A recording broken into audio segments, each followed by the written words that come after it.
बिस्मिल्लाहिर्रहमानिर्रहीम। Chapter number 4।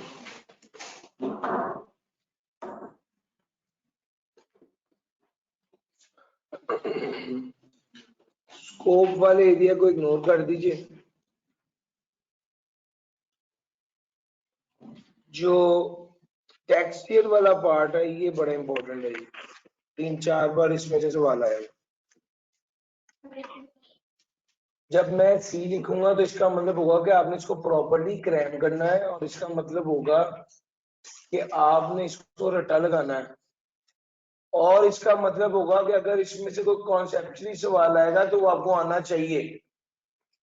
यानी सी का मतलब है 100% अंडरस्टैंडिंग और 100% क्रैमिंग। आर का मतलब है कि आपकी क्रैमिंग 50% से ऊपर हो और अंडरस्टैंडिंग इतनी, अगर कम भी है लेकिन अगर आप लिख पाए उसको पासिंग मार्क्स से ज्यादा तो बस ठीक है। और एन का मतलब है कि आपकी अंडरस्टैंडिंग जो है वो पूरी होनी चाहिए। अगर आपको क्रैम नहीं दिए तो फिर ठीक हो गया। तो आपने जब इस चीज को क्रैम करना होता है तो आप एक चीज समझ आने के बाद भी 6 बार 8 बार पढ़ते हैं कि उसको याद कर।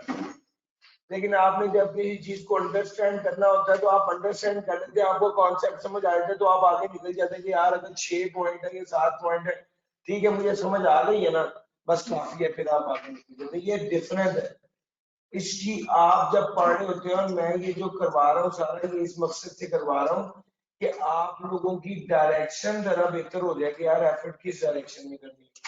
यानी अगर आप लोग एफर्ट करते हैं तो आपकी डायरेक्शन इम्प्रूव हो। जहां पे अंडरस्टैंडिंग की जरूरत है वहां पे एक्स्ट्रा ऑर्डिनरी रट्टा लगाने की जरूरत नहीं, और जहां पे रट्टे की जरूरत है वहां पे अगर अंडरस्टैंडिंग 19-20 भी और आपको पूरे 7 पॉइंट 8 पॉइंट 9 पॉइंट याद हो गए, नॉर्मली 6 पॉइंट काफी होते हैं किसी भी एरिया के हवाले से। हम एक्सपेक्ट नहीं करते कि वो आपसे कुछ 14 नंबर का सवाल पूछेगा या 10 नंबर का, तो आप सवाल 6 नंबर मैक्स 8 नंबर का ही पूछते हैं। आप सेल्स टैक्स के टेस्ट की बात कर रहे हैं? सेल टैक्स का बनाना है वो कल है, ठीक है। तो आज शाम को आपने मुझे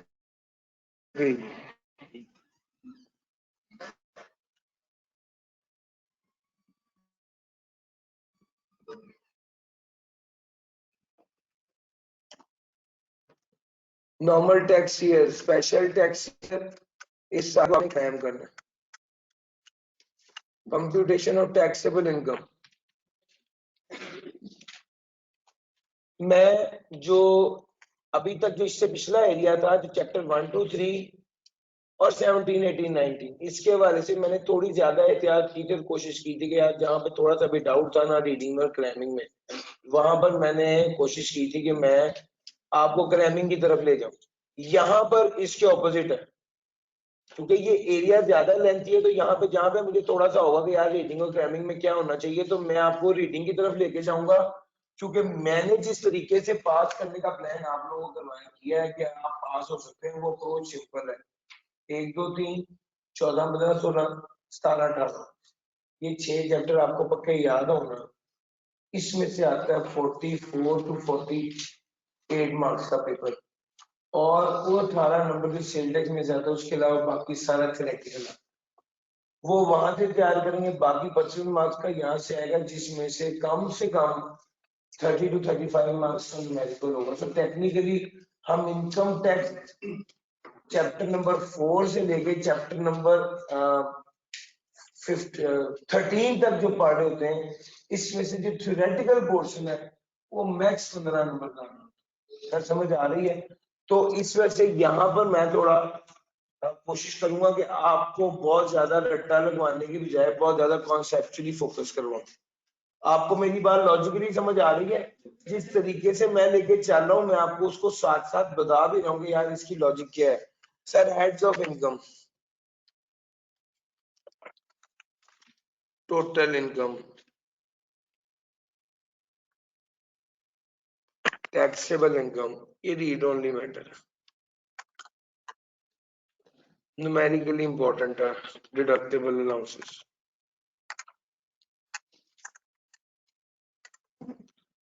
पर्सन की डेफिनेशन,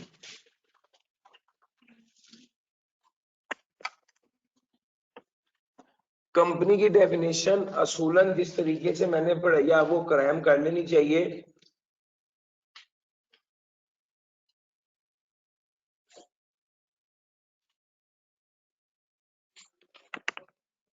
पूछना नहीं चाहिए वैसे इसको रीड ओनली कर लें।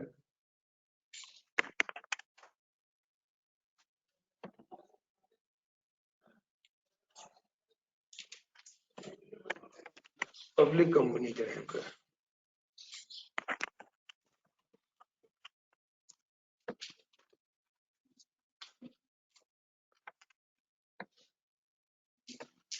नॉन प्रॉफिट ऑर्गेनाइजेशन और स्मॉल कंपनी, ये दोनों कॉन्सेप्ट, बल्कि टैक्स पेयर भी, ये जो कॉन्सेप्ट्स हैं इसको आपने क्राइम करना।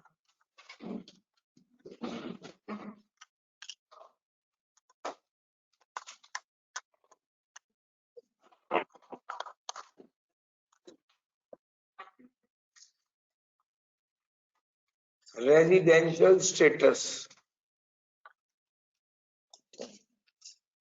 ये पूरा एरिया बहुत अच्छी अंडरस्टैंडिंग और बहुत अच्छी क्राइमिंग रिक्वायर कर, क्राइमिंग भी। और जब मैं सी लिख दूं तो इसका मतलब है कि ये न्यूमेरिकली भी एक्यूरेट हो गया और मतलब क्राइमिंग पॉइंट ऑफ व्यू से रट्टा भी पूरी तरह लगाना है इसको। फिर उसके बाद ये रीड ओनली है चीजें,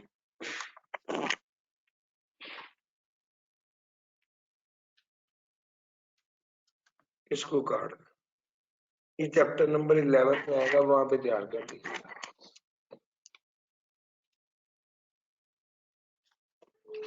rate of company, small company rate पता होना चाहिए, और बाकी ये क्रेडिट ये वाली सारी बात काट दे, ये वहां पर आ जाएगी। रूल्स एप्लीकेबल टू एफटीआर, ये काफी बार आए हैं, इसको क्राइम कर लें। या वो डिविडेंड रूल, सवाल पूछ लेते हैं डिविडेंड के वाले से रूल्स बताएं, वो एफटीआर वाले रूल ही होते हैं, वो याद होनी चाहिए। सर बड़ी इंपॉर्टेंट डेफिनेशन है डिविडेंड की, इसकी एक्सेप्शन बड़ी इंपॉर्टेंट है, इसके रूल्स बड़े इंपॉर्टेंट हैं, ये उसको बड़ा पसंद है। यानी जब वो एफटीआर वाला एरिया पूछना चाहता है तो वो नॉर्मली डिविडेंड पूछ लेता है ना, जिसमें वो डिविडेंड के रूल्स, डिविडेंड क्या है, डिविडेंड किन केसेस में डिविडेंड कंसीडर नहीं होता, ये सारी बात। एक्यूमुलेटेड प्रॉफिट सिर्फ रीड ओनली है।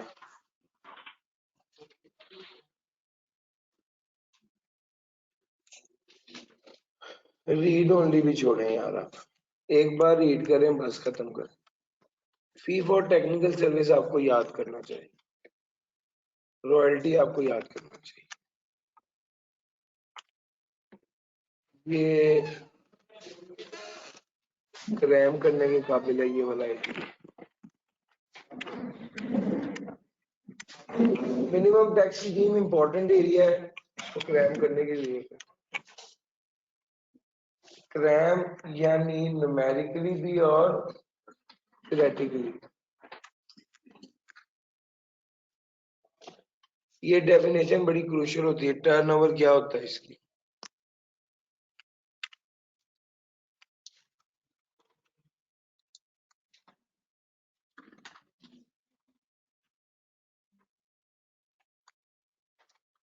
Small and medium enterprise and it's taxation,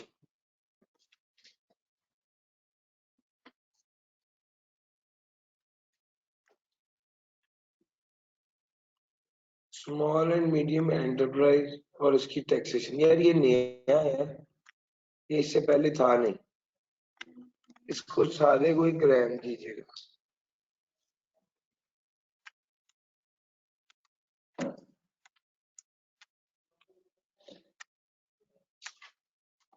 women enterprise,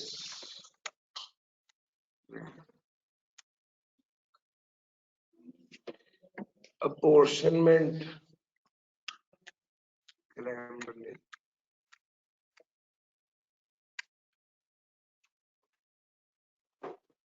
नहीं, फेयर मार्केट वैल्यू की डेफिनेशन नॉर्मली पूछता नहीं है, ये रीड ओनली कर दें। रिसीट ऑफ इनकम भी कॉन्सेप्ट होना चाहिए, रीड ओनली करें। रिकॉर्ड एक्सपेंडिचर्स न्यूमेरिकली इंपॉर्टेंट है, रिसीट भी टेक्निकली ना न्यूमेरिकली इंपॉर्टेंट है, करेंसी कन्वर्जन न्यूमेरिकली इंपॉर्टेंट है, सेसेशन ऑफ इनकम इसको रीड कर लीजिए, एक एग्जांपल है पीछे वो कर लीजिए, पास पेपर में भी एक बार आया हुआ एग्जांपल ही आई हुई है, और ये भी रीड हो रही है। चैप्टर नंबर 4 मैंने आपसे डिस्कस कर लिया। चैप्टर नंबर 4 से सवाल ना अक्सर थ्योरेटिकल आ जाता है। जो हेड्स ऑफ इनकम है ना, वो एरिया जो है वो नहीं उस तरह होते। ये देखिएगा आप, मैं आ गया हेड्स ऑफ इनकम पे, सैलरी क्या है इसको छोड़ें, नहीं आएगा। न्यूमेरिकली इंपॉर्टेंट है 1.1, बल्कि आप इसको कहेंगे बस अंडरस्टैंडिंग ही होनी चाहिए, इसको रीड ओनली करते हैं, बस रीड ओनली पढ़े और जाने के। ये वाला कॉन्सेप्ट जो है ना अलाउंस वाला, ये न्यूमेरिकली इंपॉर्टेंट है। अगर फिक्स अलाउंस मिल रहा है तो याद रखिएगा वो इनकम में शामिल होगा, और अगर अलाउंस होली और एक्सक्लूसिवली जो है वो बिजनेस के लिए नहीं है, यानी काम करने के लिए नहीं है, तो भी वो सैलरी में शामिल होगा। Basis of chargeability numerically important है, deduction not allowed numerically important है, टर्मिनेशन न्यूमेरिकली इंपॉर्टेंट है। ये थ्योरेटिकली आ सकता है कि वो ये सवाल पूछे कि जनाब मिस्टर ए है और उसकी सैलरी जो है उसे बाद में मिली है, उस पर उसका हायर रेट टैक्स लग गया है, आप बताएं एज ए टैक्स कंसल्टेंट कि आप क्या करेंगे। तो मैं बताना होगा कि उसके पास ऑप्शन है कि वो अपनी सैलरी को एक्रूअल बेस पर भी टैक्स करवा सकता है, कमिश्नर को नोटिस देके। Tax free salary numerically important है। Amount of perquisite and read, ये रीड ओनली है, कब समझा जाएगा वो परक्विजिट वसूल हो गए। कल मैं दूसरी क्लास में रिवीजन कर रहा हूँ, बच्चे के लिए साथ साथ पढ़ा भी नहीं।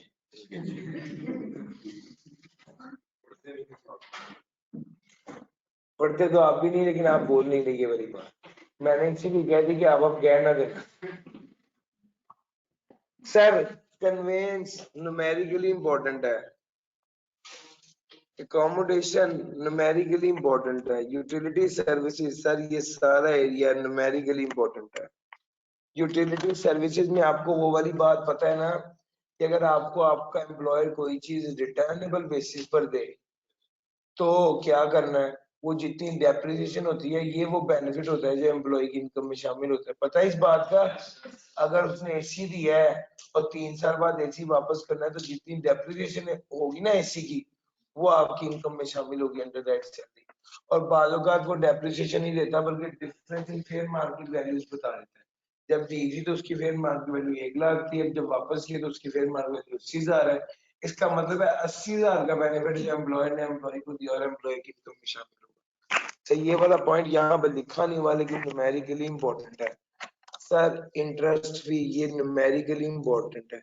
न्यूमेरिकली इंपॉर्टेंट होने का मतलब मैं बार बार बता रहा हूँ, कॉन्सेप्चुअली अंडरस्टैंडिंग आपकी बहुत अच्छी होनी चाहिए, और न्यूमेरिकली इंपॉर्टेंट होने का मतलब ये है कि आपने इसको पढ़ा, आपको ये समझ आ गया, E6 रेफरेंस नीचे दिया हुआ उसके न्यूमेरिकल साथ जरूर करना, ठीक हो गया, उसकी प्रैक्टिस जरूर करनी है।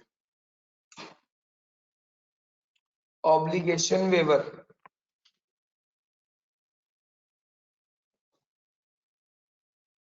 जी जी आज की क्लास में निम्रा 14, 15, 16 भी बता दूंगा, आज इंशाल्लाह सारे बता देंगे। ये कौन सा चैप्टर है? 5th चैप्टर है sir.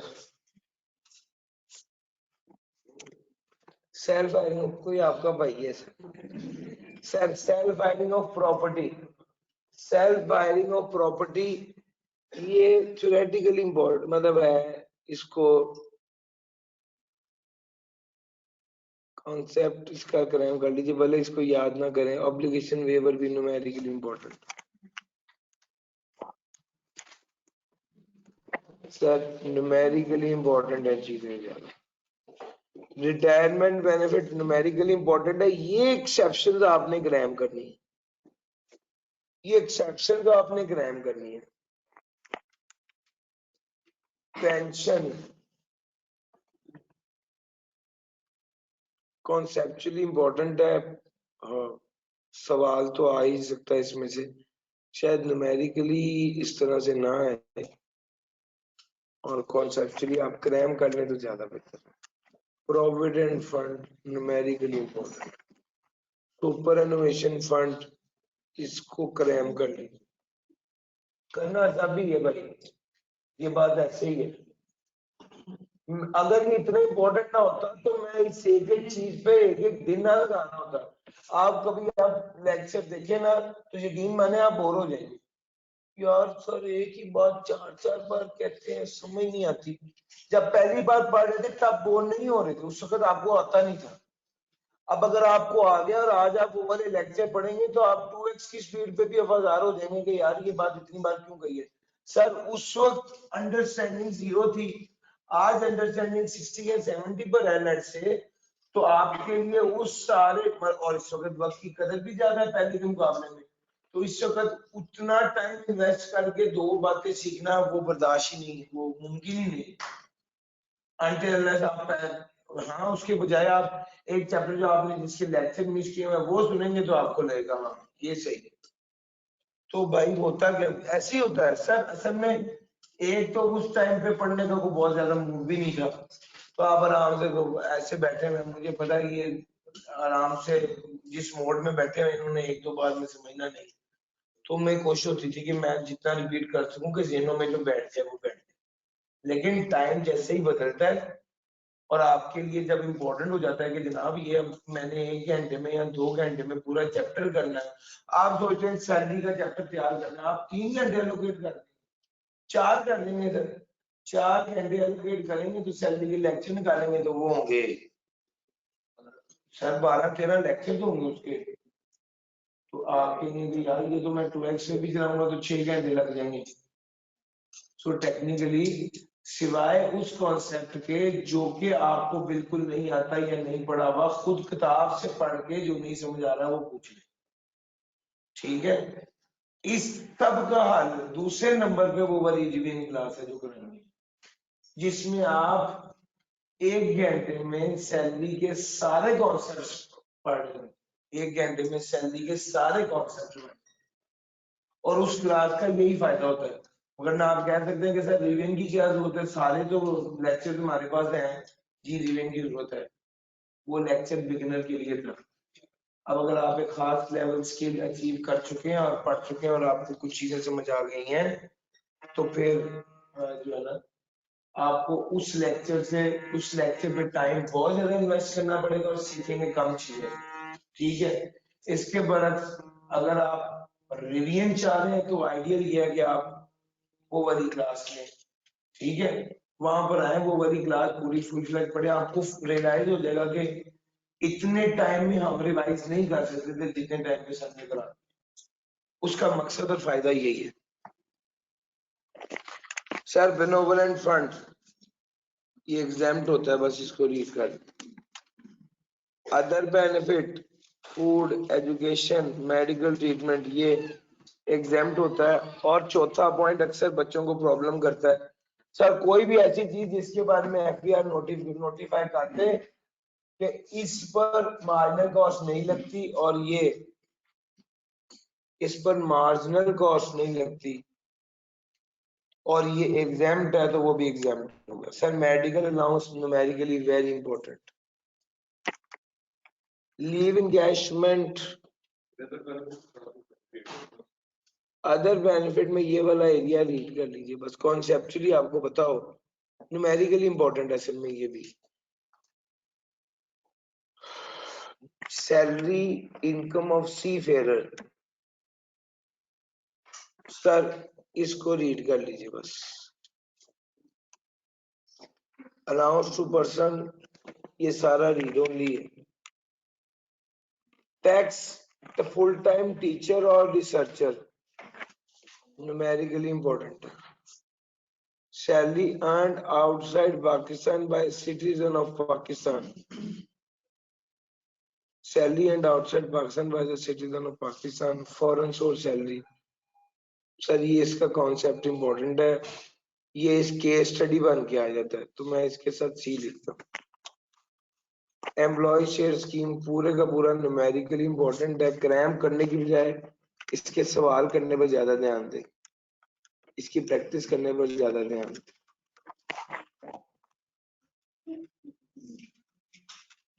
Sir heads of income है, ये करने ही पड़ेंगे।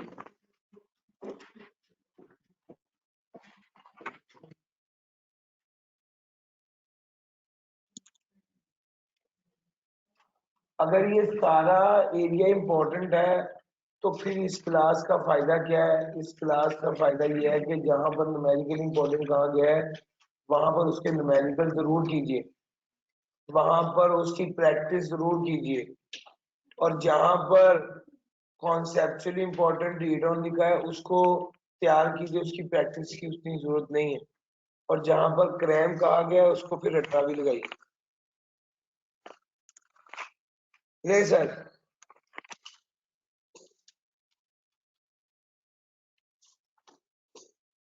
1.1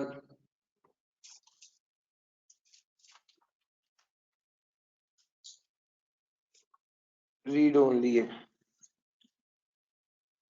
जॉइंट ऑनर न्यूमेरिकली इंपॉर्टेंट है। यहां पर एक करेक्शन थी, मैंने वो करा दी थी ना, व्हेन द प्रॉपर्टीज। सर आपने कोई करेक्शन की थी आप में से किसी स्टूडेंट ने?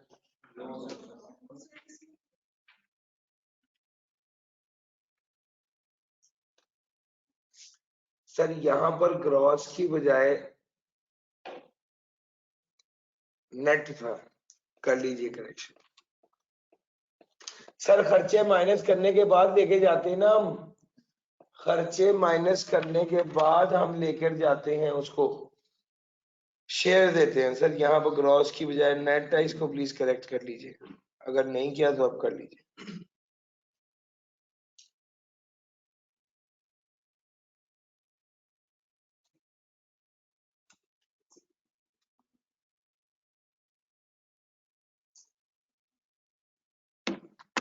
Reduction in computing income chargeable under income from property, ये सारे खर्चे। सर ये सारा न्यूमेरिकली इंपॉर्टेंट है, इसको बड़ी ध्यान से पढ़िएगा, ये न्यूमेरिकली इंपॉर्टेंट है, लेकिन ये जो अनपेड ये वाला एरिया ना सर, इसको क्रैम करना है आपने, इसको क्रैम कर लें।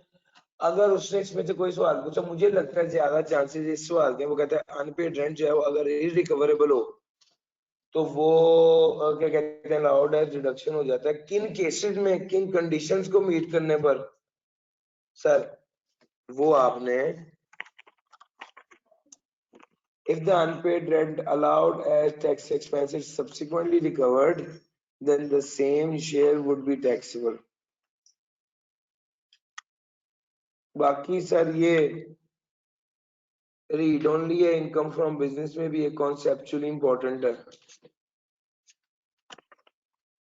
ये वाला एरिया भी न्यूमेरिकली इंपॉर्टेंट है।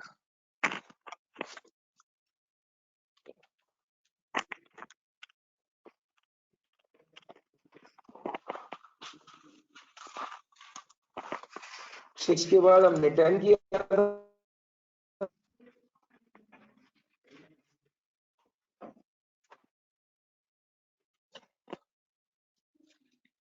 सर जी 10th चैप्टर पर अगर आप आ गए, अच्छा बाजों का ना कुछ चीजें ऐसी होती हैं जो इंडिविजुअल लेवल पे इंपॉर्टेंट होती हैं और इन टोटलिटी इंपॉर्टेंट नहीं होती। मिसाल के तौर पे scope and bases of chargeability of income from other source, अगर मैं आपको कहूं कि आपने इसको क्लेम करना है तो इसका ये मतलब नहीं है कि आप अलग-अलग इसकी सारी लिस्ट याद करें और डिविडेंड है और प्रॉफिट ऑन डेट है और रॉयल्टी है, नहीं। मिसाल के तौर पे आपको ये पता होना चाहिए कि ये पॉइंट इंडिविजुअली याद होना चाहिए, यानी अगर वो आपसे इस पॉइंट के बारे में पूछ ले तो आपको ये पॉइंट इंडिविजुअली याद होना चाहिए। यार ये अकेला पॉइंट क्या है, सारे पॉइंट को क्लेम करने की जरूरत नहीं है। आपको सिर्फ इसको रीड करने की जरूरत है, लेकिन बाज़ इंडिविजुअल लेवल पे चीजें आनी चाहिए। वो कहते कि यार मिसाल के तौर पे अगर पोजेशन बेची है उसके बाद से क्या प्रोविजन, 3 नंबर का सवाल। अब इस केस में मैं आपको मैं ये वाला सवाल एंटीसिपेट कर रहा हूँ इस एरिया में, और मैं आपको ये कह दूंगा ये पूरा क्रैम करें, तो ये तो आपको बड़ी एक्स्ट्राऑर्डिनरी एफर्ट करनी पड़ेगी, जबकि जो सवाल आता है यहाँ पर ये इंडिविजुअल पॉइंट को क्रैम करना इंपॉर्टेंट है। यानी अगर वो आपको ये कह देता है कि किसी बंदे ने एक्सप्लॉइट करने के लिए अपनी प्रॉपर्टी दी, तो उसके बाद से क्या प्रोविजन है, तो आपको है वो वाली प्रोविजन, यानी मिसाल के तौर पे ये 2 प्रोविजन याद होनी चाहिए। लेकिन collectively income from other source में क्या आ रहा है, इसको क्रैम करने की जरूरत नहीं। यार मेरी बात लॉजिकली समझ आ रही है? यानी इंडिविजुअली पॉइंट आने चाहिए, कलेक्टिवली इस तरह लिस्ट बना के ऐसे याद करने की जरूरत नहीं। आपको पता होगा यार वो जो एक्सप्लोर नेचुरल रिसोर्सेज को एक्सप्लोर करना, उसके बाद से क्या प्रोविजन है, 3 नंबर का सवाल आता है, ये दोनों बातें लिखनी पड़ेगी आपको। वो कह देती पोजेशन को वेकेट करने पर 26 लाख रुपया मिला, इसकी क्या टैक्सेबिलिटी है, क्या प्रोविजन है, आपको ये इंडिविजुअल लेवल पे आना चाहिए। कलेक्टिवली पूरी लिस्ट याद करना जरूरी नहीं है सर, खास तौर पे ये 2 पॉइंट इसमें क्रैम कर लीजिए, बाकी रीड ओनली है। आपको पता होना चाहिए कि डीम्ड इनकम क्या है, मैंने बताया हुआ है।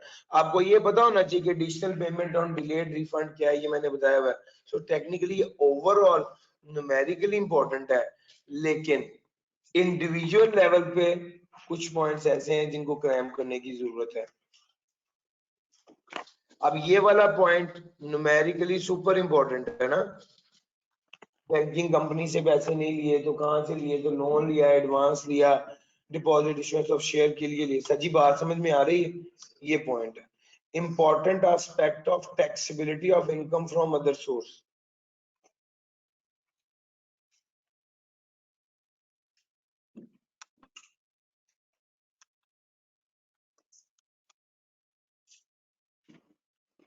Important aspect of taxability of income from other source, ये रीड ओनली है, इसको क्रैम करने की जरूरत नहीं। Profit on debt, read only है। कॉन्सेप्ट आपके जेहन में हो, टैक्सेशन टेक्निकली ये मतलब मुझे लगता है ये न्यूमेरिकली इंपॉर्टेंट है। ये चीज ध्यान में रखिएगा कि ये सेपरेट ब्लॉक आइटम होता है, अप टू 5 मिलियन, इससे ऊपर एनटीआर होता है। इनएडमिसिबल डिडक्शन न्यूमेरिकली इंपॉर्टेंट है। फिर वही बात है, न्यूमेरिकली इंपॉर्टेंट का मतलब ये है आपने ये चारों बुलेट्स क्रैम नहीं करने, आपको पता होना चाहिए इसके अंदर लिखा क्या क्या हुआ है। रिसीट बेस पे अगर टैक्स होती है अदर सोर्स, तो पेमेंट बेस पे होगी इनकम फ्रॉम अदर सोर्स। पहले बुलेट में ये लिखा है, दूसरे बुलेट में ये लिखा है कि प्रॉफिट ऑन डेट में से कोई सरकार है तो वो माइनस कर देंगे। तीसरे बुलेट में ये लिखा है सब लीज ऑफ लैंड और बिल्डिंग है अगर दोनों इकट्ठे, तो जो है वो उसकी डेप्रिसिएशन भी एज डिडक्शन लॉ होगी और इनिशियल लॉस भी। अब आप जब पढ़ेंगे इनिशियल लॉस, तो आपके जहन में इनिशियल लॉस का कॉन्सेप्ट बड़ा क्लियर होना चाहिए, जबकि पहले जब मैंने आपको पढ़ाया था तो उस वक्त तो आपने ये नहीं पढ़ा हुआ था। और सारे असूल वही जो इनकम फ्रॉम बिजनेस वाले वो यहाँ पर भी अप्लाई होते हैं। सर 2.1 में ये चीज थी, हमने इसको डिस्कस कर लिया। इसमें चैप्टर मतलब मुझसे अगर आप पूछे भैया इस चैप्टर में से तो कुछ भी बहुत ज्यादा याद करने वाला है ही नहीं, ज्यादा कॉन्सेप्चुअल है। और यस सर जी आगे चलते हैं, यानी इसकी इसकी एग्जांपल्स कीजिए, इसका पास पेपर करें, और इसको क्रैम करने पर ज्यादा टाइम इन्वेस्ट ना करें।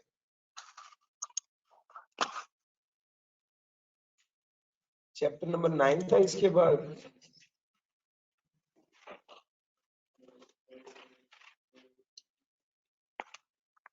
Capital gain and bases of chargeability,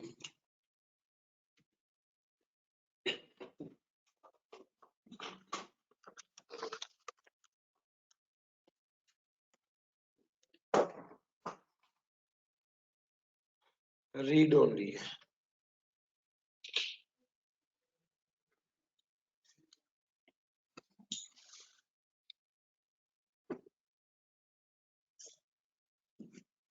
अच्छा जी, फिर उसके बाद कैपिटल गेन की कौन सी चीजें कैपिटल गेन में शामिल हैं, इसको क्रैम कर लीजिए। और ये वाली लिस्ट भी आपको याद होनी चाहिए, न्यूमेरिकली भी बड़ी काम आ जाती है।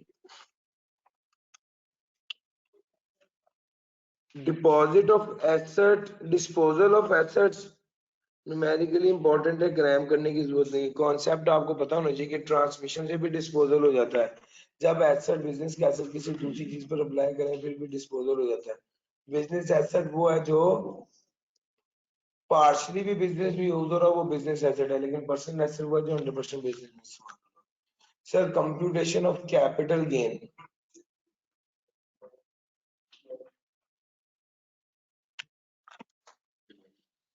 कॉन्सेप्चुअली इंपॉर्टेंट है ये, सॉरी न्यूमेरिकली इंपॉर्टेंट है। डिटर्मिनेशन ऑफ कॉस्ट नहीं आएगा, न्यूमेरिकल आएगा इसका। कैपिटल गेन एग्जेम्प्ट, इसको याद कर लीजिएगा क्योंकि ये दो ही तो चीजें हैं। बाकी डिडक्शन ऑफ लॉसेस ये न्यूमेरिकली इंपॉर्टेंट है, इसको सिर्फ इसकी प्रैक्टिस पर ध्यान दें। ये वाली बातें चैप्टर 11 में रिपीट हो जाती हैं, सो ये इसको सिर्फ रीड कर लीजिए।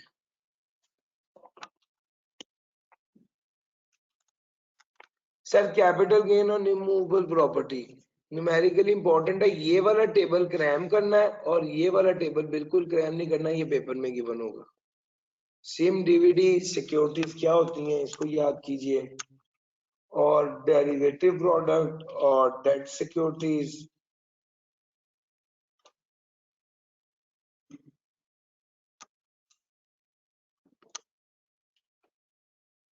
सर ये डेरिवेटिव प्रोडक्ट की डेफिनेशन उसने एक बार पास पेपर में पूछी हुई है, इसको क्रैम कर लीजिए। डेट सिक्योरिटीज जो है ये भी क्रैम ही करना है एहतियात। फिर ये टेबल है, ये तो ऑब्वियसली पेपर में गिवन होगा।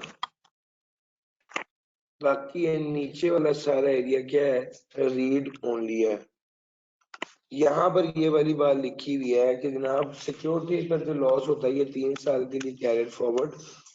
सर ये वाला अगर आप मुझसे पूछे सर टाइम बिल्कुल शॉर्ट है, कोई एक बात बताएं जो कैपिटल गेन में क्रैम करनी है, तो मैं कहूंगा ये सुपर इंपॉर्टेंट है और ये प्योरली क्रैम करना है, यानी वॉश सेल, क्रॉस से, टैक्स स्वैप से। सर इसको तगड़े तरीके से अच्छे मेहनत करके इसको क्रैम कर, बाकी इसको भी इग्नोर करें, इसको भी इग्नोर।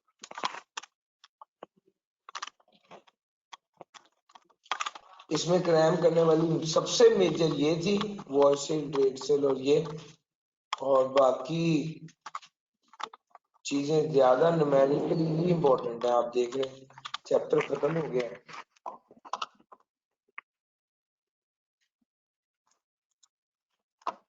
उसके बाद 7, 8 था।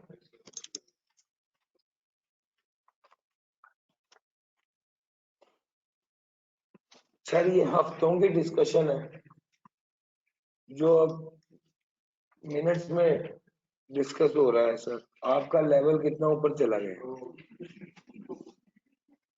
Distinction between business and employment पढ़ लीजिए, पढ़ना है एक बार पढ़ के इसको साइड पे कर दे। इनकम फ्रॉम बिजनेस, सर ये भी read only. Important aspect of business, sir फिर वही बात, इंडिविजुअली इंपॉर्टेंट है, इंडिविजुअल लेवल पे क्रैम करना है लेकिन कलेक्टिव लेवल पे क्रैम करने की जरूरत नहीं है। इसमें जो इंपॉर्टेंट पॉइंट है वो ये है, रियल प्रॉफिट और नोशनल प्रॉफिट वाला सबसे इंपॉर्टेंट पॉइंट है, वो तैयार कर लीजिए। और ये वाला पॉइंट बड़ा इंपॉर्टेंट है, इसको क्रैम कीजिए। ये एक पॉइंट है और ये पॉइंट है, इसको इन दोनों पॉइंट्स को क्रैम कर लीजिए, बाकी फारिग है। स्पेकुलेशन बिजनेस की एक्सेप्शन, इसको क्रैम भी करना है और ये स्पेकुलेशन बिजनेस न्यूमेरिकली भी इंपॉर्टेंट है, जिसका मतलब ये है कि ये E1 वाली एग्जांपल या इससे रिलेटेड जो एग्जांपल है ये आपने करनी है। एक्सेप्शन टू स्पेकुलेशन बिजनेस आपको क्रैम भी होना चाहिए और ये वाला एरिया सारा न्यूमेरिकली इंपॉर्टेंट है। डिडक्शन एडमिसिबल या जनरल प्रोविजंस, सर ये वाले पॉइंट्स इंडिविजुअली आपको आने चाहिए। ये सारा न्यूमेरिकल एरिया है, मगर जैसे ये वाला पॉइंट न्यूमेरिकली इंपॉर्टेंट है, पास पेपर में आ चुका है। कमीशन सैलरी वाला पॉइंट जब टैक्स नहीं काटा, ये 2 बार पास पेपर में आ चुका हुआ है। और थ्योरेटिकली आया, उसने पूछा एंटरटेनमेंट एक्सपेंस के हवाले से प्रोविजन बताएं, सर इसको क्रैम करना चाहिए। वही बात है कि इंडिविजुअल लेवल पे चीजें इंपॉर्टेंट है, लेकिन आप कहेंगे 3 सफ़े पूरे याद करने, तो वो नहीं करने।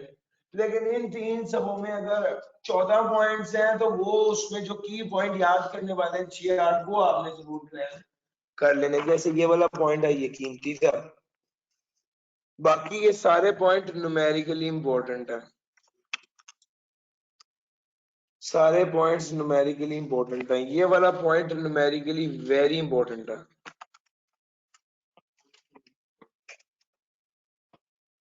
Deductions admissible, sir research expenditures ये क्रैम कर लीजिए।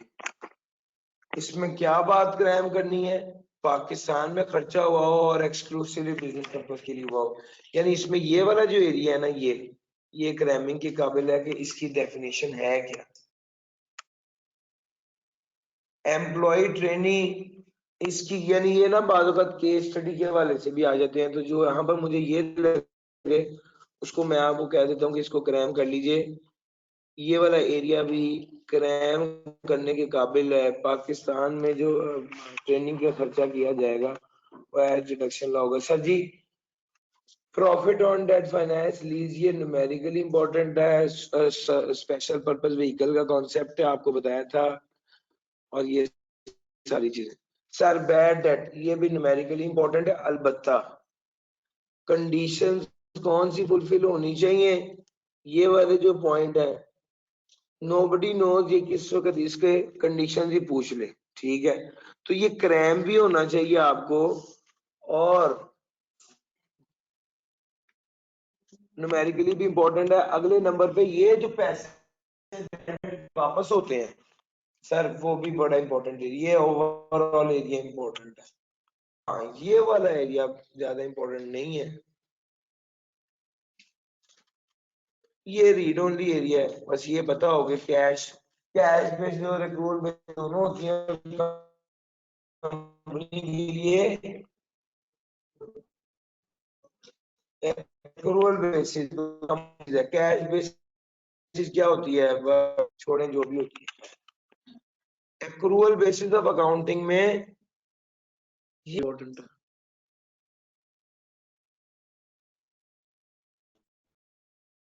इसको क्रैम करना है, बाकी रीड ओनली। वो जो यार 3 साल के, अगर आपने किसी के पैसे देने थे, लायबिलिटी 3 साल से ज्यादा पुरानी होगी तो 3 साल खत्म होने के बाद उसे दोबारा इनकम में शामिल कर देंगे, ऐसे ही पढ़ाया था ना। और अगर बाद में सब्सिक्वेंटली पे कर दिया तो दोबारा एज डिडक्शन ला हो जाएगा। सब आपको याद है, वही वही वही वही। सर सेकंड लास्ट और थर्ड लास्ट पॉइंट को क्रैम कर लीजिए, बाकी रीड ऑन किया। सर वैल्यूएशन ऑफ स्टॉक की अगर बात करें,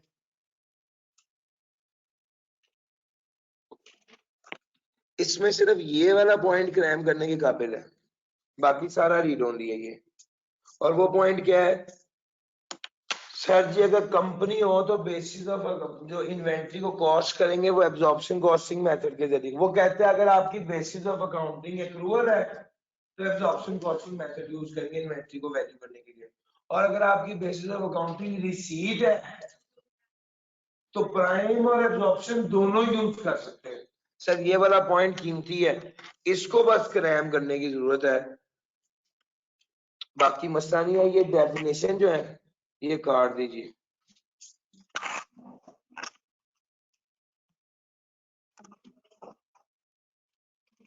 चैप्टर नंबर 8,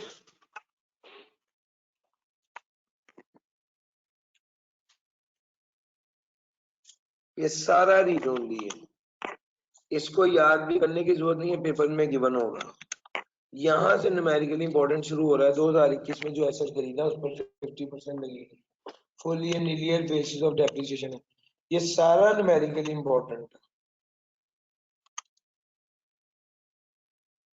सारा। आपने एसेट बेच दिया, कंसिडरेशन ज्यादा वसूल किया तो इनकम होगी, टैक्सेबल होगी। कंसिडरेशन कम वसूल की है तो इनकम नहीं होगी। कंसिडरेशन कम वसूल की है तो क्या होगा, अगर कंसिडरेशन लेस वसूल की तो लॉस आ जाएगा जो है डिडक्शन अलाउ होगा। फिर उसके बाद ये वाले 3 पॉइंट सुपर इंपॉर्टेंट है, आपको मैंने हमेशा बताया है। ये वाले 3 पॉइंट्स यहां तक खत्म होते हैं, न्यूमेरिकली सुपर इंपॉर्टेंट है। गाड़ी वाला, गाड़ी की कीमत 25 लाख से ऊपर नहीं होगी। इमूवेबल प्रॉपर्टी वाला, अगर cell proceed greater than cost होगी। और तीसरा, अगर आपने एक्सपोर्ट कर दिया है गुड्स आउटसाइड पाकिस्तान। सर ये वाले तीनों पॉइंट्स न्यूमेरिकली सुपर इंपॉर्टेंट है।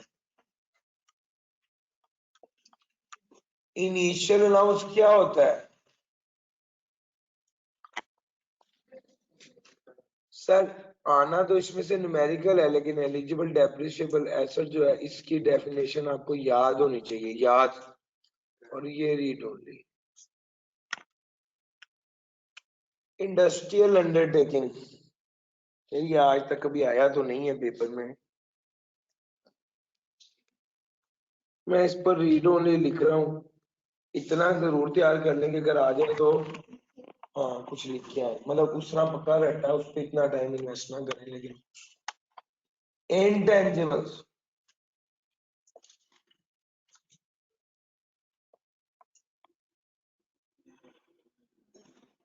सर इंटेंजिबल पूरे का पूरा न्यूमेरिकली इंपॉर्टेंट है, इसमें से कुछ भी थ्योरेटिकल नहीं है करने को, क्रैम करने को कुछ भी नहीं है। इसको 2 बार पढ़ें और इसके सारे न्यूमेरिकल हल करें, तो प्रैक्टिस है वो करें, कॉन्सेप्ट ग्रैब करें। प्री कमेंसमेंट, यस, ये थ्योरेटिकली प्री कमेंसमेंट एक्सपेंडिचर्स क्या होते हैं, डेफिनेशंस लाजमी याद करें। और टैक्सेबिलिटी जो है वो न्यूमेरिकली इंपॉर्टेंट है इसकी। डिस्पोजल पहले आ चुका है। परचेज ऑफ इमूवेबल प्रॉपर्टी, ये भी न्यूमेरिकली इंपॉर्टेंट है। एक्सेप्शन ऑन कैपिटल गेन,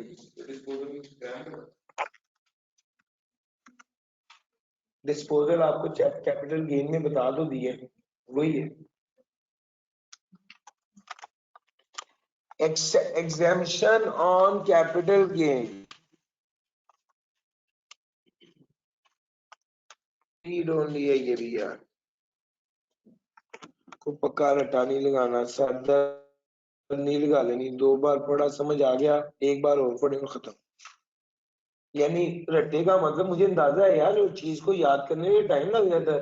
वो 7 पॉइंट पूरे करते करते घड़ी में बंदा जब याद करके देखते तो 25-30 मिनट गुजर गए होते। इससे से मैं चाह ये रहा हूँ कि भाई आप उस चीज को देख लें, किस पे कितनी एफर्ट जो है वो बचाई जा सकती है और कहाँ पर इन्वेस्ट करनी है। सर कॉस्ट ऑफ एसेट में इंडिविजुअली क्रैम करना है, कलेक्टिवली नहीं करना सर। और इसमें भी जो सबसे इंपॉर्टेंट एरिया है सर, ये देखिएगा, ये अगर लेसी एक्वायर करे तो कॉस्ट क्या होगी, क्रैम करना है। और डिनोमिनेटेड इन फॉरेन करेंसी, इसको क्रैम कीजिए सर। ये वाला पॉइंट न्यूमेरिकली बहुत इंपॉर्टेंट है, ये वाला पॉइंट न्यूमेरिकली बहुत इंपॉर्टेंट है, ओवरऑल न्यूमेरिकली इंपॉर्टेंट है। लेकिन जो पॉइंट्स क्रैम करने हैं वो आपको बता चुके। ओवरऑल न्यूमेरिकली इंपॉर्टेंट है, लेकिन ये 2 पॉइंट्स क्रैम करने। जी 4.2 ये रीड ओनली है।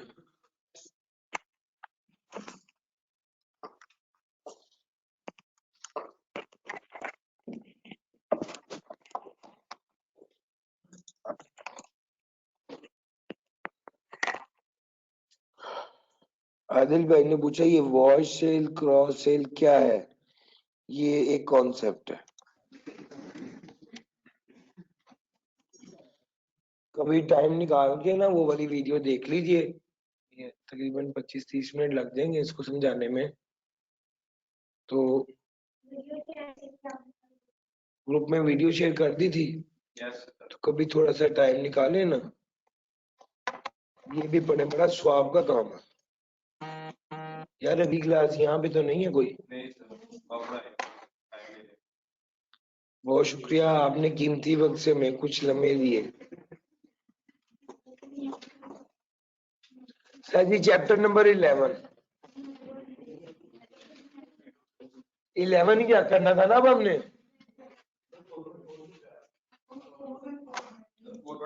न्यूमेरिकली इंपॉर्टेंट है 4.4 सारा।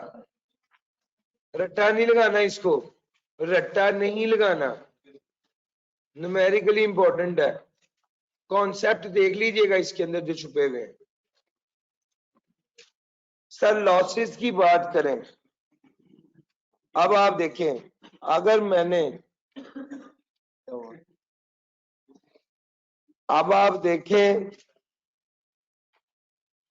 यार, एक बात बताऊं, आप लोग हंस रहे हैं, यकीन माने मैंने इतनी परीद से और इतनी आराम आराम से ये पूरा कोर्स कराया हुआ, वैसे ही रैंडमली कोई लेक्चर उठा के देख लें यार। ऐसे एक एक कॉन्सेप्ट पे, एक एक कॉन्सेप्ट की एक एक लाइन पे, एक एक लफ्ज पे डिस्कशन है यार। नहीं, मैं सिर्फ ये बात कर रहा हूँ कि यार इस टाइम, इस पॉइंट ऑफ टाइम पे मैंने तो आपको सिर्फ ये, मतलब मुझे अंदाजा था ये चीजें इतनी इंपॉर्टेंट है। मैंने हर कॉन्सेप्ट, हर बात के ऊपर एग्जांपल, स्टोरी, 1300 स्टोरियां आपको सुनाई है मैंने। यार वो चीजें इंपॉर्टेंट थी ना, मुझे पता था कि ये इंपॉर्टेंट है, तो मैं उसके लिए फिर स्टोरी मेकिंग करना, फिर स्टोरी के अंदर से एक बात क्रक्स निकालना, फिर उसको उस कॉन्सेप्ट पर अप्लाई करना। यानी 4 लाइनें लिखी हुई हैं यार, बच्चा कोई न्यूट्रल हो वो ये बात कह के सर 4 लाइनें लिखी हुई हैं। पहले आपने ट्रस्ट 3 लाइनों को पढ़ाने के लिए आपने पहले 18 मिनट की स्टोरी सुनाई है। इसकी क्या भैया, मुझे पता है ना कि वो चीज कितनी क्रूशियल और इम्पोर्टेंट है और उसको किस तरह कनेक्ट करके आपके ज़हन में डाला जा सकता है। सब कोशिश मैंने की और मैंने बड़े, तो कहते हैं ना, प्रीत से, आराम आराम से, स्लो स्लो हर चीज कराई है। तो अब तो टाइम सिर्फ ये है कि मैं आपको बताऊं कि यार क्या क्या चीज इंपॉर्टेंट है। ये सारी चीजें इतनी इंपॉर्टेंट थी जिस वजह से मैंने इन पर इतना टाइम इन्वेस्ट किया था।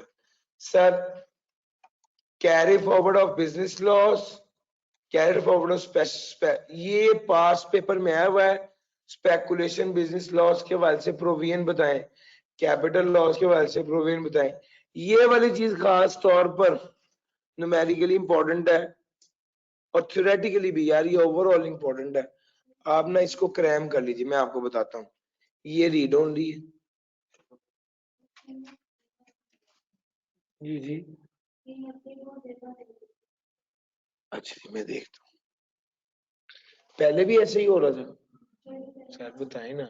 चलो अब आपने बता दिया, अब मैं जरा ध्यान रखता हूँ। ये सर हमारे साथ जो भाई मौजूद है, इनका यही काम है। वैसे मसरूफ ज्यादा हैं लेकिन इनका काम असल में यही है कि वो ये देखें कि बच्चों को प्रॉब्लम तो नहीं आ रही। सर असल में स्क्रीन लेट चल रही है ना, तो वो कौन देखेगा? सर इन बच्चों को नहीं पता चल रहा तो हम तो, हाँ। सर आप मुझे ये बताएं ना, मैं तो इधर देख रहा हूँ, टेक्निकली आपको बताना चाहिए, या जो असल मकसद टीचिंग असिस्टेंट का है वो ये है। यानी ये मोबाइल तो भाई बाहर जाके भी इस्तेमाल हो सकता था ना, घर बैठे बैठे भी हो सकता है। क्या ख्याल है?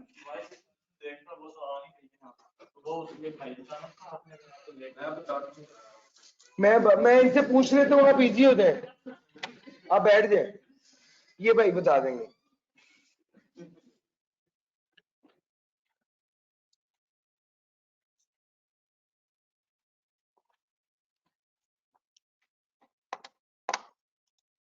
ऑनलाइन वालों अगर आपको वॉइस में इशू हो तो मुझे मैसेज कर दीजिएगा।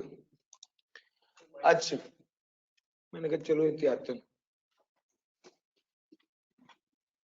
Losses, deductible loss, tax credit और एग्जेम्पशन। सर इसका पहले वाला एरिया रीड ओनली है, carried forward of business losses.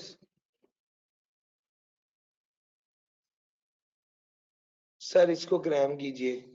Cram करने की वजह ये है, ऑल्दो इसमें से आना न्यूमेरिकली है, लेकिन आपको इसकी एडजस्टमेंट आनी होनी चाहिए, न्यूमेरिकली भी इंपॉर्टेंट है। सर एक बार सवाल आ चुका है स्पेकुलेशन बिजनेस का, इसकी प्रोविजन बताएं, और एक बार सवाल आ चुका है कैपिटल लॉसेस का, इसकी प्रोविजन बताएं। सो आपको इसको क्रैम ही कर लेना चाहिए। सर ये रीड ओनली है, लिमिटेशन। ओवरऑल आपको ये टेबल तैयार करना है, और ये टेबल तैयार करने के बाद इसकी जो एग्जांपल्स हैं वो करनी है। यानी टेक्निकली इसमें से थ्योरेटिकल सवाल नहीं आना चाहिए, लेकिन चूंकि पास पेपर में है मैंने इसलिए क्रैम लिखा है। शायद वो पास पेपर में ना आया होता तो मैं यकीनन न्यूमेरिकल लिखता, एन लिखता। सर टैक्स क्रेडिट्स कौन कौन से हैं ये छोड़ दीजिए, बस ये वाला ऑर्डर याद रखिएगा, ऑर्डर याद रखिएगा, ये क्रैम करना है और इसकी जरूरत नहीं है, ये आपको ऑटोमेटिकली तैयार हो जाएंगे। Tax credit for charitable donation, tax credit for charitable donation है। सर ये न्यूमेरिकली इंपॉर्टेंट है, सारे टैक्स क्रेडिट न्यूमेरिकली इंपॉर्टेंट है, और आपके न्यूमेरिकल में आपको पता होना चाहिए कि ये लाजमी एक पार्ट वो देता है। ये टैक्स क्रेडिट जितने भी हैं ये न्यूमेरिकली इंपॉर्टेंट है, इसकी सारी शर्तें अच्छे से, वही बात है न्यूमेरिकली इंपॉर्टेंट का मतलब है कॉन्सेप्ट अच्छे से ग्रैप हो, ताकि अगर पेपर में सवाल आए तो आप उस अभी एक सवाल बड़ा अच्छा आया हुआ है जिसमें वो कहता है, मेरा ख्याल है ये वही वाला सवाल है, सैलरी वाला, क्या नाम था सैलरी वाला जो सवाल मैंने घर से करने के लिए, जिसमें 11 माह और 1 माह की अलग अलग है, वही वाला 11 मंथ। सर 6 नंबर सवाल है जिसमें 11 मंथ की वर्किंग, 11 मंथ की सैलरी अलग कैलकुलेट करनी थी और 1 मंथ की अलग करनी थी। सारों ने किया हुआ ना, किसी को भी याद नहीं आ रहा। क्वेश्चन नंबर 6 है, बहरहाल उसमें उसने एक एडजस्टमेंट दी है, 35,000 जो है शेयर्स खरीदे और उस पर उसको राइट शेयर मिले। अब टैक्स क्रेडिट सिर्फ राइट शेयर पर मिलता है जो कि आपको एज ओरिजिनल अलॉटी दिए जाते हैं। सर जी इसमें ये वाला पॉइंट था। अब ये वाला पॉइंट अगर आपने क्रैम किया हुआ लॉजिकली नहीं समझा हुआ तो आप नहीं अटेम्प्ट कर पाएंगे, ठीक है, तो इस चीज को जहन में रखते हुए करना है। हाँ अलबत्ता अब जो चीजें मैं आपको बताने लगा हूं, tax contribution of proof pension fund के बाद ये सर ये आ सकता है, ये थ्योरेटिकली भी आ सकता है क्योंकि ये नया है tax career point of sale machine, इसको रीड ओनली कीजिए। सर ये जो tax credit available for tax year 2022 है, याद रखिए इन सारी चीजों को आपने क्रैम करना है बॉस, इन सारी चीजों को आपने क्रैम करना है।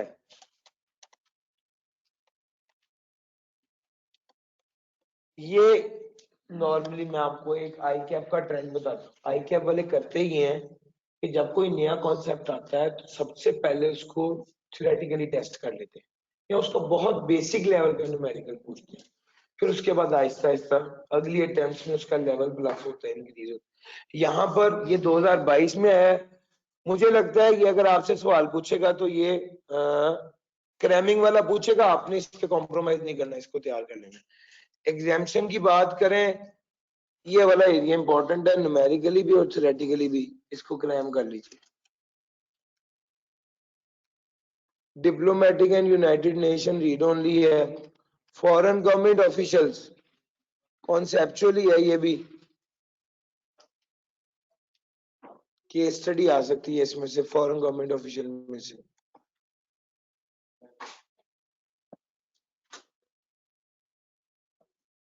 रीड ओनली इंटरनेशनल, यार इंटरनेशनल एग्रीमेंट, यूएस एड ले लें, या मैंने आपको जैसे पढ़ाया था उस शर्तों के साथ इसको तैयार करेंगे तो ये तैयार हो जाएगा आसानी से। प्रॉफिट ऑन डेट, किस कंडीशन में प्रॉफिट ऑन डेट एग्जेम्प्ट होता है, आना चाहिए।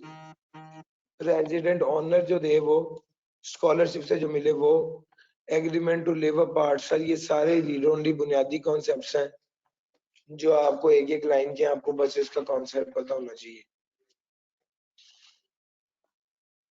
ये वाली बात यहाँ पर पहली बार आई है, ये पहले यहाँ पर मौजूद नहीं थी। ऑल्दो मैं आपको ये बता चुका हूं, ये वाली बात चैप्टर 2 में भी लिखी हुई है और यहाँ पर भी लिखी हुई है। ठीक है, तो आप एक जगह से क्रैम कर लीजिए, कहीं से यहां से क्रैम कर लीजिए, वहां पर मैंने रीड ओनली लिखवाया हुआ है। सर शॉर्ट टर्म रेजिडेंट कौन होता है और उस पर टैक्सेबिलिटी क्या होती है? सर ये न्यूमेरिकली इंपॉर्टेंट है। और foreign source income of returning expatriate, ये भी न्यूमेरिकली इंपॉर्टेंट है, इसको छोड़ दीजिए।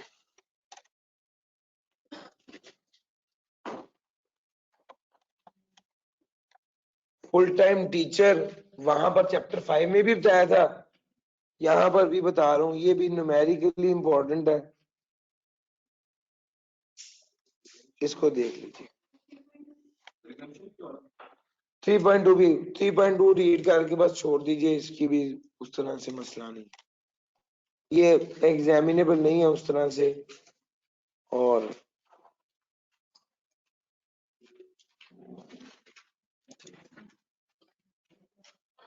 चैप्टर नंबर 12,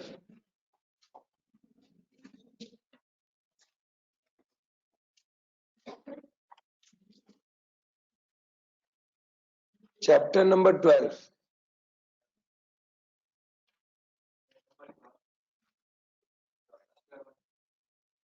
कितने बजे? 12:30। किस किस की क्लास है? मैं जल्दी जल्दी कराता हूँ। सर जी डिसीज इंडिविजुअल, सर ये डिसीज इंडिविजुअल में केस स्टडी 3-4 बार आई, अब भी आ सकती है, इसको कॉन्सेप्चुअली देखिएगा। फिर उसके बाद आ गया ऑथर। सर कॉन्सेप्चुअली इंपॉर्टेंट है, मैं तो आपको कहता हूँ इसको आप तैयार कीजिए, क्रैम कर लीजिए। इनकम ऑफ माइनर चाइल्ड, ये तीनों कॉन्सेप्ट हैं छोटे छोटे, इन तीनों में से कुछ ना कुछ आ सकता है। हाँ अलबत्ता ये न्यूमेरिकली इंपॉर्टेंट है, ये भी न्यूमेरिकली इंपॉर्टेंट है।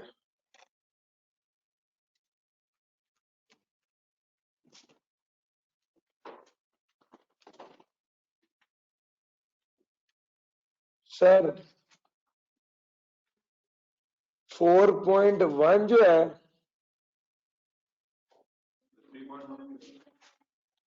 3.1 रीड ओनली, इसको छोड़।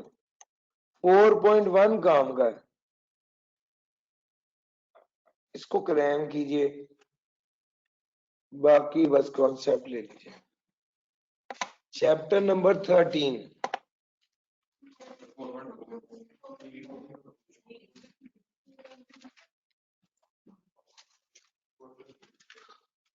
सर 4.3 के बाद है 4.4।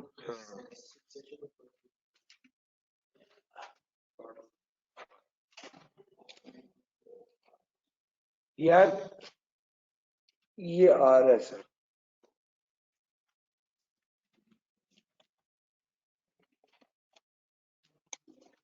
थोड़ी एहतियात करें, ये ना असल में नई चीजें हैं, मैं आर की बजाय सी लिखने लगा हूं। सुने सर ये चीजें नहीं है, ये ना पहले नहीं थी, ये अभी आई हैं, तो मैं इस पे रिस्क नहीं लेता इसमें से सवाल ना आ जाए। सर जी अगला चैप्टर है चैप्टर नंबर 13। 5 मिनट और लगेंगे, थोड़ा सा वेट कर। अभी तक कभी ऐसा हुआ तो नहीं कि आपकी क्लास लेट कराई हो, कुछ तो याद रहनी चाहिए।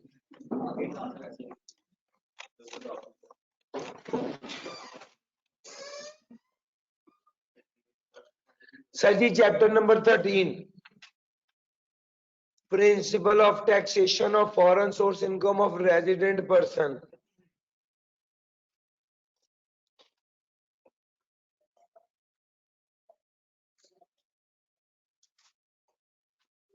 ये सर इसको बिस्मिल्लाह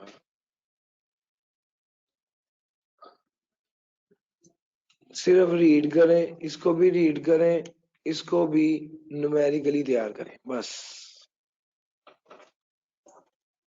इसके बाद जो अगला है फॉरेन लॉसेस, न्यूमेरिकली तैयार करें।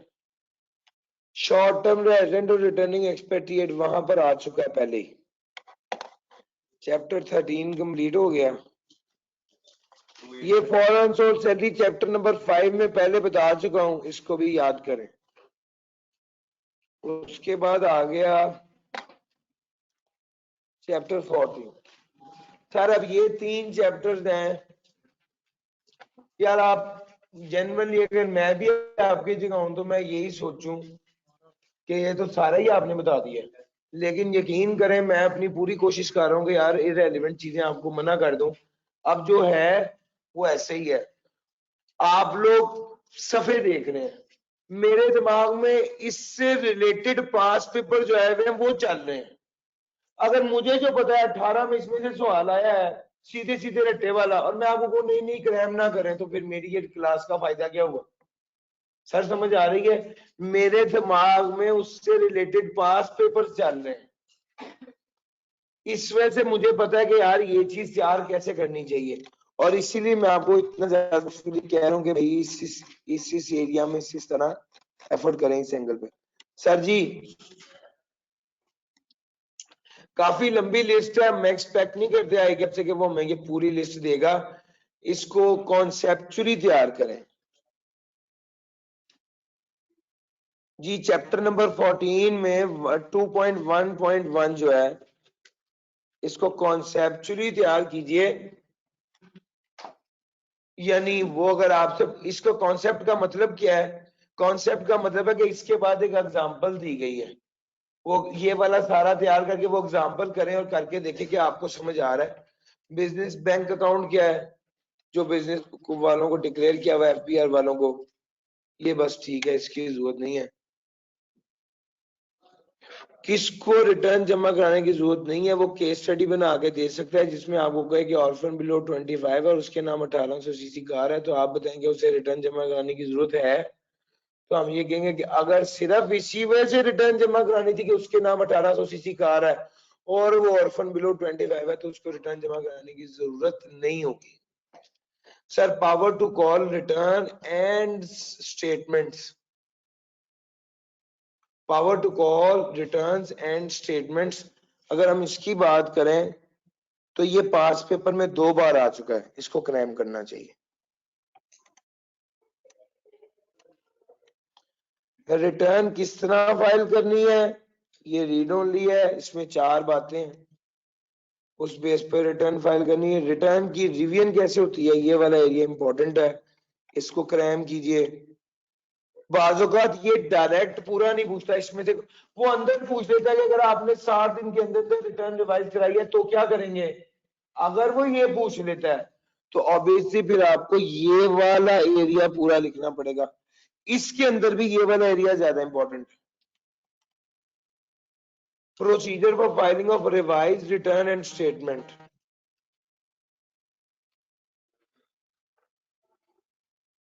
रीड ओनली है। ड्यू डेट्स ये इंपॉर्टेंट है, कभी कभी वो दे देता है आपको ड्यू डेट, यही न्यूमेरिकली या इसको कहें केस स्टडी आ जाए तो उसको हैंडल करना आना चाहिए आपको।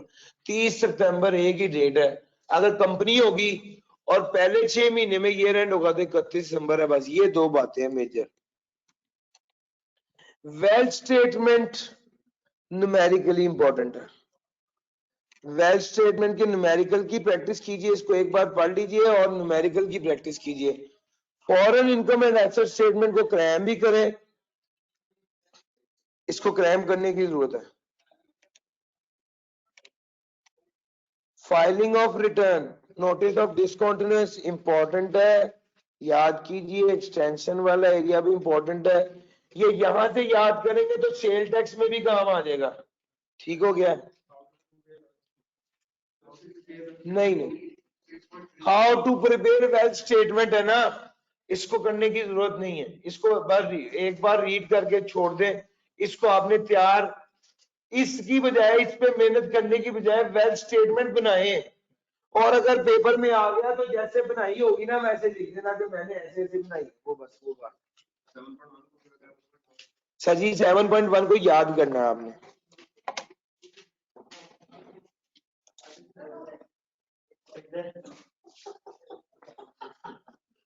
चले आगे भाई, बहुत अच्छी आ रही है सर, आगे चलते हैं। चैप्टर नंबर 15,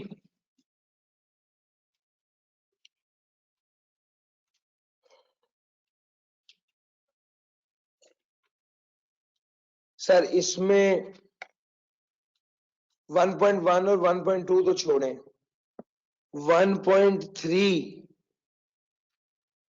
इंपॉर्टेंट है, इसको तैयार कीजिए। टाइप्स ऑफ जो है ना असेसमेंट, नॉर्मल, ये इंपॉर्टेंट है। ये वाला जो ये है ना, ये सिर्फ रीड ओनली है, इसको क्रैम करना है। ये वाली जो बात है एक बुलेट, इसको भी क्रैम करना है कि जनाब अगर कोई डेफिशिएंसी हो तो उसे पूरा करेंगे, अगर नहीं पूरा किया तो समझा जाएगा कि आपने रिटर्न जमा नहीं कराई, और अगर पूरा कर दिया तो जब जमा कराई समझा जाएगा तब आपने रिटर्न जमा कराई है, और 180 दिन के अंदर अंदर नोटिस दिया जा सकता है। इस एरिया को क्रैम करना।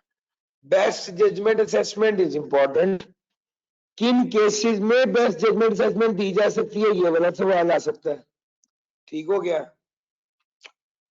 यहां पर ही होती है फॉर वन वो वाली क्लास। अच्छा, यहाँ पर तो कोई क्लास, वैसे तो यार अब जो भी है 5 मिनट है, कोई बात नहीं, अल्लाह खैर करेगा इंशाल्लाह।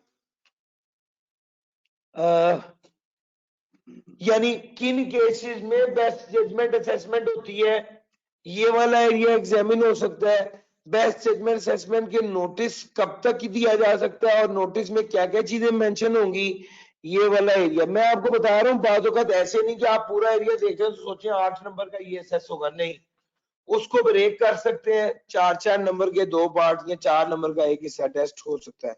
सर प्रोविजनल असेसमेंट 2-3 बार आ चुका हुआ है। कंसील्ड एसेट क्या होता है, कंसीलमेंट ऑफ एसेट क्या होता है, प्रोविजनल असेसमेंट क्या होती है, ये तो कंफर्म आपने क्रैम ही करना है। बेस्ट जजमेंट और कंसीलमेंट ये दोनों क्रैम ही करने हैं। एविडेंस ऑफ असेसमेंट ये रीड ओनली है। डिस्प्यूटेड प्रॉपर्टी ये छोटा सा कॉन्सेप्ट है, रीड ओनली कर लीजिए कि जनाब अगर लड़ाई होगी तो क्या करना है। अमेंडमेंट ऑफ असेसमेंट, सर इसमें से 2-3 बार केस स्टडी आ चुकी है, सर इसको क्रैम कीजिए। अमेंडमेंट ऑफ असेसमेंट में खास तौर पे इसके टाइम वाले फैक्टर को कब कर सकते हैं, कितनी बार कर सकते हैं, अमेंडमेंट ऑफ असेसमेंट क्यों कर सकते हैं, किन कंडीशंस में कर सकते हैं, इस तरह के सवाल इसमें से फ्रेम हो सकते हैं। अमेंडमेंट ऑफ असेसमेंट, इसको अपने जेहन में रखिएगा। डिटेल्ड एक्सप्लेनेशन काट दीजिए। Revision of assessment by the commissioner और रिवीजन बाय चीफ कमिश्नर, ये 2 पॉइंट्स हैं सर, ये 4 नंबर का आराम से आ सकता है, इसको क्रैम करने की जरूरत है, ये भी काट दीजिए।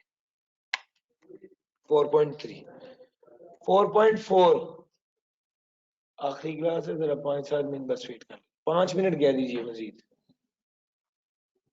4.4 एग्रीड असेसमेंट, सर इसको तैयार कीजिए, ये पहले नहीं था, ये नया नया आया है और पसंदीदा है। सर रिकॉर्ड के बारे में ये जो पहली बात है 6 साल तक मेंटेन करना है, और अगर कोई केस हो तो जो प्रोसीडिंग चली तो प्रोसीडिंग खत्म होने तक रिकॉर्ड मेंटेन करने हैं।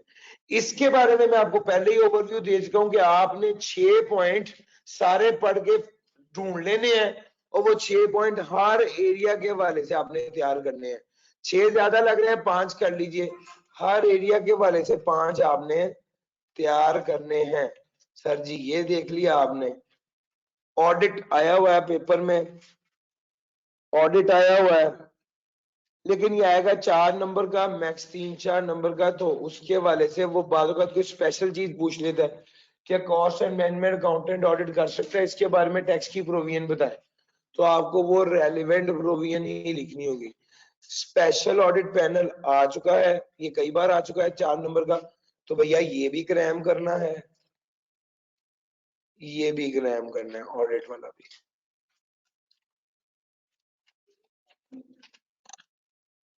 की कर रहा मैं सर मैं बता चुका हूँ, बुक्स ऑफ अकाउंट अपने पास रखने कहाँ पे, ये एरिया क्रैम करना है आपने। सर ये फाइनल है चैप्टर आपने कल सेल्स टैक्स का टेस्ट देना है, आपको पता है ना, इसी क्लास में 9 से 10 टेस्ट है, ऑनलाइन भी शेयर होगा जैसे आपको बेहतर लगे। मैक्सिमम आप भी सुन रहे हैं ना, 9 से 10। और सैटरडे वाले दिन यानी एक छुट्टी के बाद चैप्टर 14, 15, 16 का टेस्ट है।